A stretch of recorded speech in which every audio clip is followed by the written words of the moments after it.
Among my favorite qualities of Toronto are our alleys.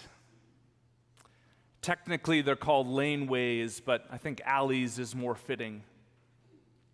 The alleys are like the rivers of concrete connecting our streets and our homes and our sheds and our neighborhoods and our parks.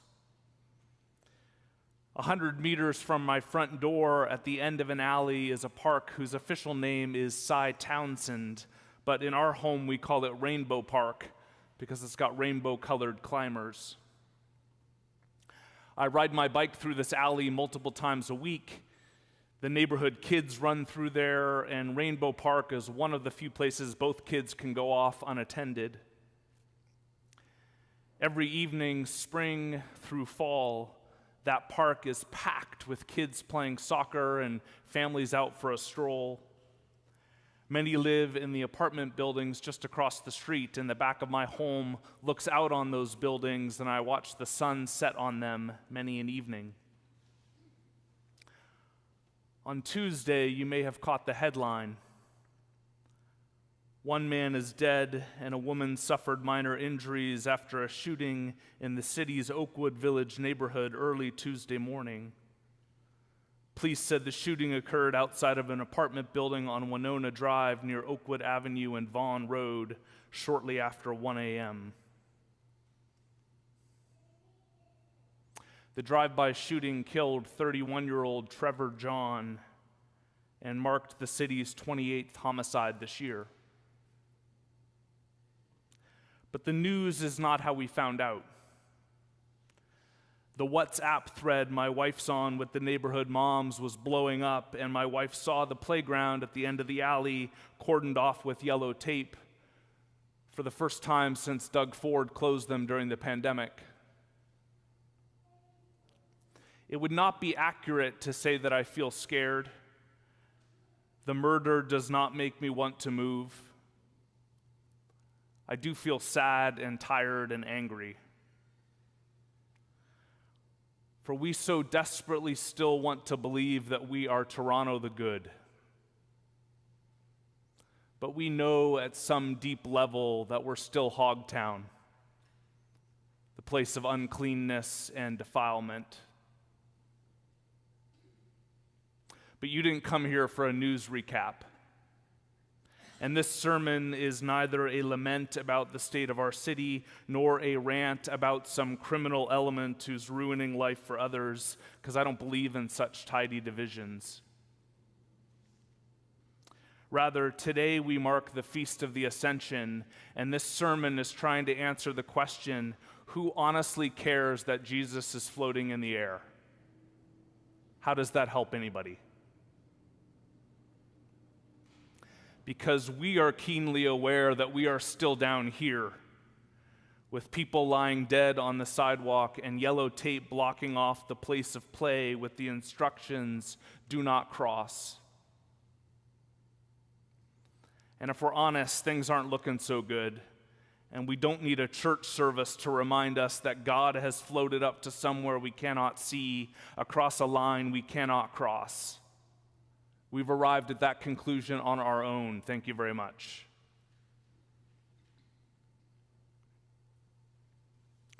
The Apostle Paul, in his letter to the Ephesians, writes, when it says Jesus ascended, what does it mean but that he had also descended into the lower parts of the earth? He who descended is the same one who ascended far above all the heavens so that he might fill all things. What you and I need to grasp is that the one who ascended is the same one who descended. The Jesus who went up is the very same one who went down, one and the same person. Up, it seems to me, we don't have too much trouble with. Sure, Jesus is up there with God somewhere, fine. I think it's the down we don't really trust or believe. But there it is in the Apostles' Creed. He descended into hell. In our Tuesday staff Bible study, Michael Buttrey reminded me of one of my favorite quotes from Catholic theologian Hans Urs von Balthasar. It goes like this: Christ has fallen to the lowest place, so that all our falling might be a falling onto him.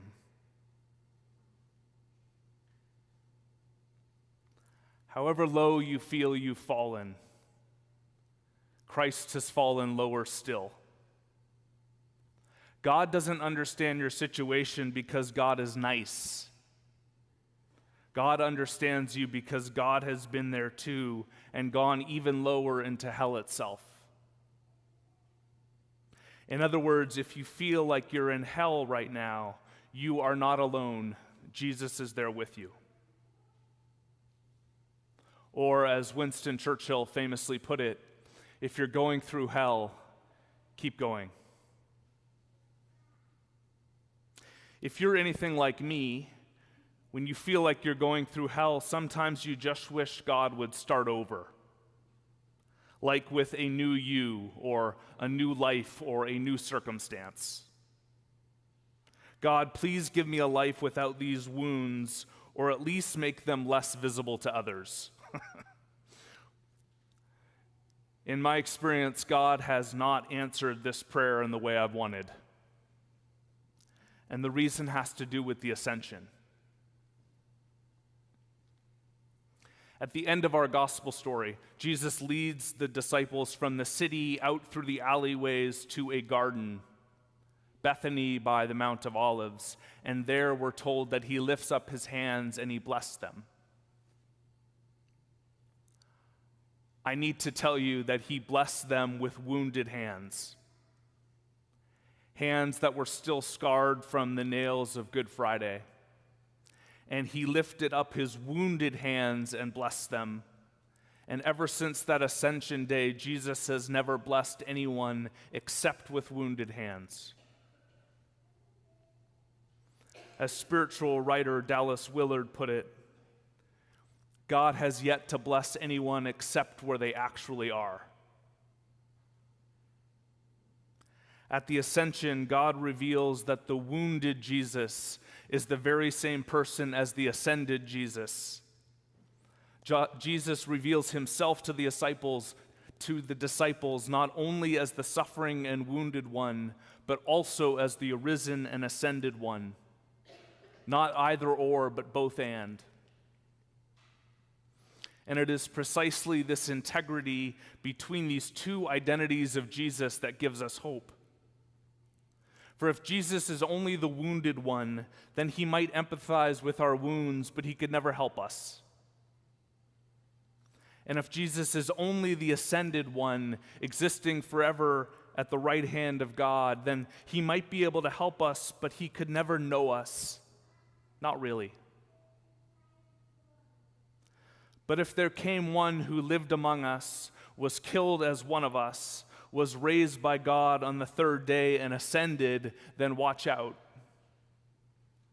For then this one who descended to hell is the same one who ascended, quote, far above all rule and authority and power and dominion, and above every name that is named, not only in this age, but also in the age to come.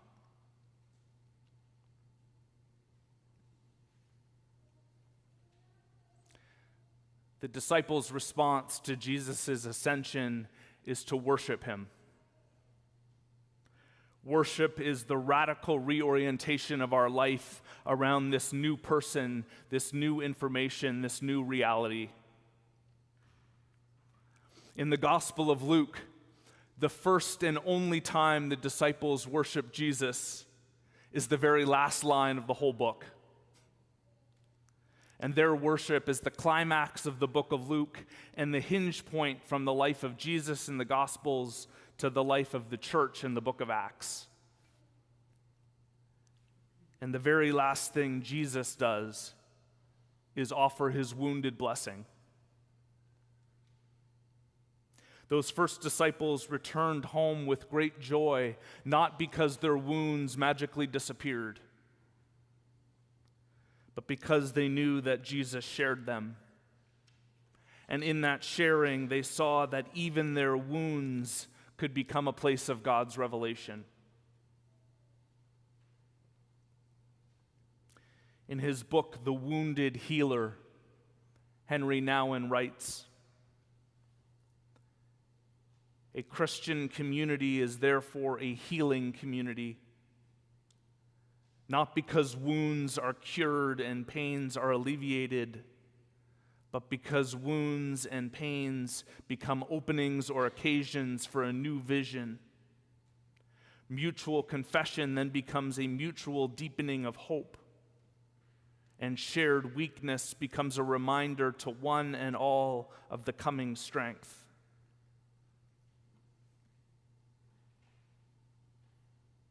In order to cultivate this new vision of hope, those first disciples were continually in the temple blessing God. Here at St. Clement's, we too are embarking upon a new vision, giving for growth, anchored in hope, building community. And this is the sort of community we are building, one blessed by the wounded healer, Jesus Christ. A community where our wounds might become a source of healing for others. For if even our wounds and death itself cannot keep us from Christ, then we have nothing to fear.